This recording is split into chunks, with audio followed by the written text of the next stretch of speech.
If with the person you're dating or the people you tend to date, you notice you put all this effort in and you don't get nearly the same amount of effort in return to where they don't seem nearly as interested as you are, right? You have to ask yourself one crucial question.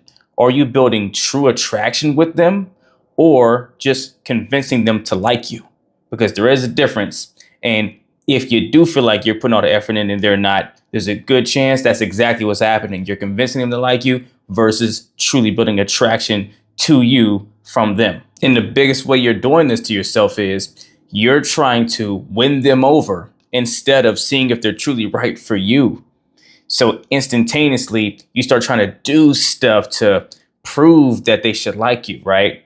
You start morphing and shaping yourself outside of your typical frame of you are, who you identify as, and you're being something else, right? You're trying to be the version of yourself you feel they're going to like the most, to where everything you do changes and adjusts based on how they respond. So if they respond, not so happy and great about something you do or you say, then you stop doing that thing, or you adjust, or you tweak it, or you try to put more sauce on it, right? Try to be extra animated, or all the different things, to where you start seeing you get a better response out of them and you do more of that, right? To where you're willing to mold yourself into whatever casting they want to morph you into to have the experience be most pleasant for them. And you get caught in this people pleasing type of cycle, right? And being a yes man in a way, to where you keep trying to get them to like you instead of asking yourself, do they fit me? Do they like me and accept me for who I just am? Can I just be the person that I show up as and that be enough? You're not asking yourself that question. You're asking yourself, what do I have to do to make them want to stay?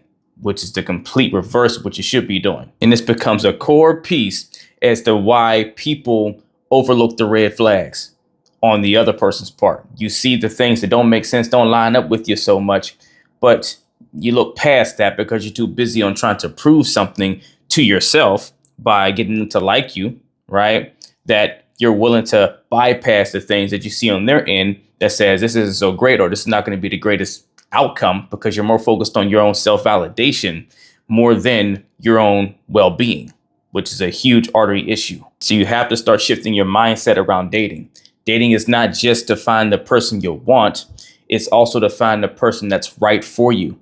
The person that's actually the best fit for you more harmoniously. You shouldn't have to force a square peg in a round hole. It never works, right? To be with someone. If you have to be bending out of your frame, or they need to bend out of their frame, or both of you need to bend out of your frames to make it work with each other, you're simply with the wrong person. I don't care how much that's the ideal person you've always seen in your mind being with. If that ideal person on paper isn't the right person for you in reality, right, then they're not the one. If anything, you need to go back to the drawing board and restructuring who the ideal person is actually for you versus who maybe you thought they were in your head prematurely, right? Because oftentimes we craft the perspective on the best partner for us based off of unhealthy or unhealed wounds of a perspective. We're coming from unhealed spaces, trying to craft a healed version of, what a healthy partner would look like, when we're not healthy trying to think through the process in the first place.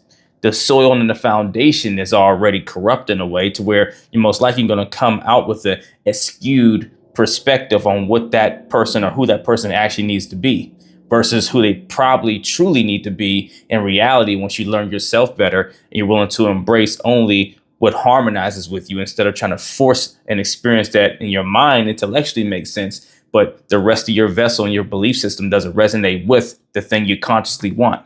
And as you keep going on this cycle of trying to make that other person like you, you start to overcompensate for their lack of effort, right? You're carrying the weight of both of you guys in this dating experience.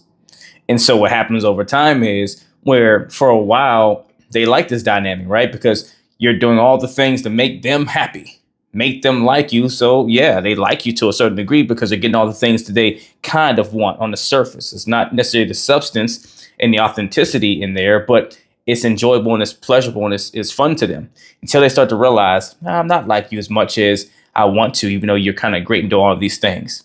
And it starts to wear off, right? It doesn't hit the same. It doesn't last forever because you maybe were not actually their person in the beginning. You were just doing enough bells and whistles and circus acts to keep them entertained. And now once they stop being as entertained, they start to slowly pull away. And then what do? You start to try that much harder. You start trying to hold on. You start sending longer text messages, right? You're initiating more. You guys don't really even speak unless you're the one reaching out and always trying to stir it up, right? Or you start planning more exciting dates, trying to keep them on the hook, right? If I just woo them again, what other hat trick can I pull to make them want to still be here, right? To where you literally start creating the experience on your own that they're just coming to, like getting tickets to a show, right? You're trying to do too much for their lack of interest. Simply put, you have to pull back your energy whenever they do, right? It has to match and be mutual because you are a valuable person that deserves to be earned just like they deserve to be earned. You have to treat yourself that way.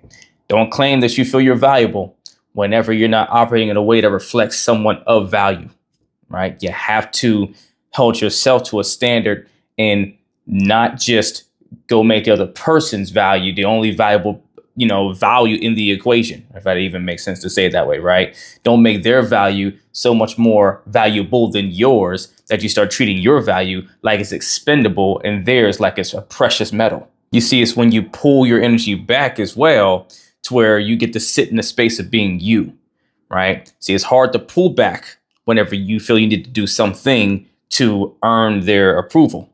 But whenever you are actually more focused on seeing if they fit you best, right? If they're the best thing for you, not just you being the best thing for them, it's easier to pull back and match their energy now because you're not just in the space of trying to prove something. You're also trying to evaluate how well they measure up for you, not just how well you measure up for them, right? Which is so crucial because we want to have peers of partners. We don't want to have someone that feels like there's a hierarchy here or someone's more important than the other person, right? That just creates imbalance and just underlying issues waiting to come to the surface, whether it be insecurities on one end for one person or the other person feeling like they're always pulling along the other partner and it doesn't feel like they're matched, right? These are huge artery issues you're creating for yourself the more you try to prove something instead of trying to align with what aligns with you. So if you need help with building your authenticity to truly live in who you are, believe in that value and attract the right partners to you that you can have an amazing relationship with, where you don't have to prove anything, you're enough as you are, then email or DM me the word coaching and we will get to work as long as you're truly ready to put that work in. If you don't have the time, space, or even the resources for one-on-one coaching, at least email or DM me the word revival to join my Relationship Revival Hub community where you can learn the same things I teach my clients one-on-one at your own pace on your own time. Either way, do something to get in the race. Let's get it.